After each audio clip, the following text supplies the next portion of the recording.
Hi friends, welcome to Kavi's cooking channel. இன்னைக்கு நம்ம சேனல்ல சோயா சங்க்ஸ் ஃப்ரை தான் செஞ்சிருக்கேன். ரொம்பவே கிறிஸ்பியான டேஸ்டியான இந்த டிஷ்ஷை எப்படி செய்யறதுன்னு பார்க்கலாம் வாங்க. இந்த ரெசிபிக்கு சுடு தண்ணியில கொஞ்சோண்டு உப்பு போட்டு சோயா சங்க்ஸையும் போட்டு நல்லா வேக வச்சு பிழிஞ்சு எடுத்து வச்சிருக்கேன்.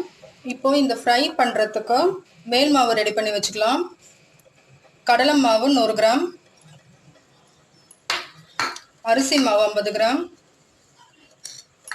பெருங்காயம் கொஞ்சோண்டு, 1.5 ஸ்பூன் அளவுக்கு மிளகாய் தூள்,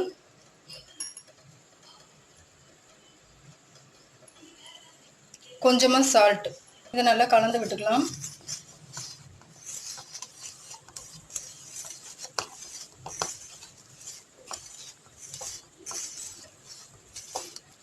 இதுல கொஞ்சம் கொஞ்சமா தண்ணி விட்டு பஜ்ஜி மாவு பதத்துக்கு கரைச்சி வச்சுக்கலாம்.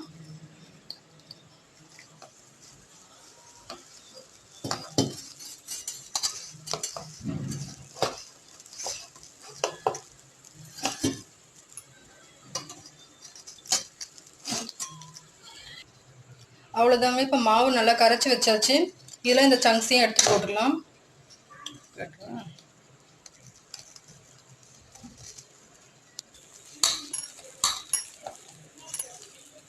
இது நல்லா மிக்ஸ் பண்ணி விட்டுடலாம்.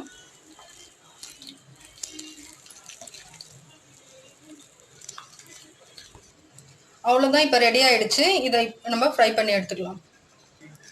எண்ணெய் நல்லா காஞ்சிடுச்சு. இப்போ நம்ம சங்க்ஸை பொரிச்சு எடுத்துடலாம்.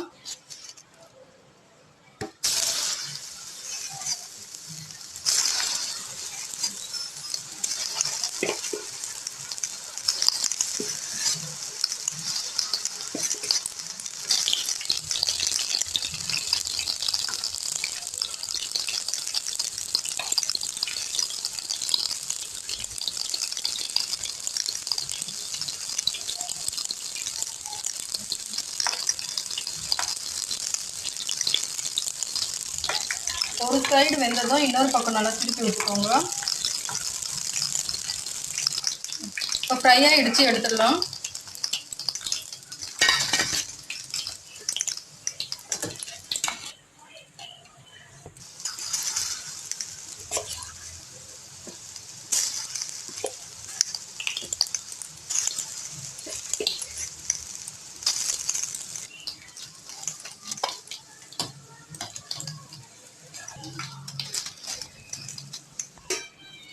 அவ்வளோதாங்க, கிறிஸ்பியான சோயா சங்க்ஸ் ஃப்ரை ரெடி ஆயிடுச்சு.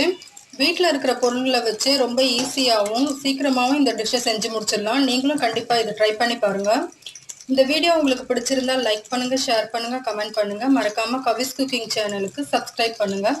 தேங்க்யூ.